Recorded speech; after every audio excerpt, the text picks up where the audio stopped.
ಮುಂದಿನ ಕರ್ನಾಟಕ ವಿಧಾನಸಭಾ ಚುನಾವಣೆಯಲ್ಲಿ ಬಿಜೆಪಿ ಅಧಿಕಾರಕ್ಕೆ ಬರಲಿದೆ ಎಂದು ಕೇಂದ್ರ ಸಚಿವ ಚೌಧರಿ ಬೀರೇಂದರ್ ಸಿಂಗ್ ಹೇಳಿದ್ದಾರೆ.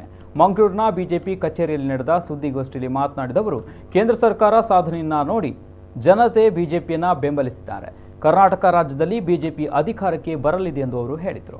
के दूसरे देश हमसे आगे निकल गए या आपसे आगे दूसरे प्रांत निकल गए तो उनको पकड़ पाना बहुत कठिन काम है. मैं इसलिए ये बात कह रहा हूं कि एक तो होता विकास, डेवलपमेंट, प्रोग्रेस,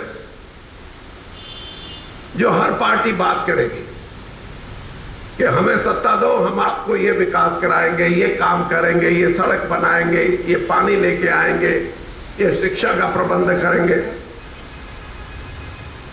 हर पार्टी बात करेगी, लेकिन ट्रांसफॉर्मेशन हमारे देश के प्रधानमंत्री ने इस दुनिया